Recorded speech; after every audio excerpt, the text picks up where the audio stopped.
Бүгін талшығы жоқ балықтарды тура кепси сияқты дайындаймыз.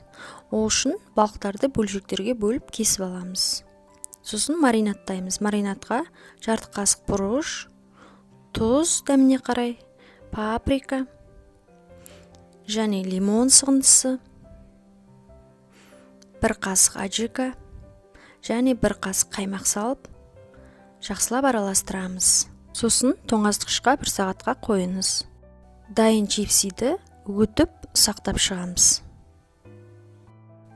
Маринатталған балықтарымызды пісіру үшін бізге жұмыртқа, 1 кесе ұн және чипсидің үгіндісі керек. Ол үшін балығымызды бірінші жұмыртқаға, сосын ұнға, қайтадан жұмыртқаға, сосын чипсидің ұнтағына батырып, майға қуырамыз. Осымен балығымыз дайын. Сіздермен болған Марияш. Егер ұнаса лайк қойып, пікір қалдырыңыз.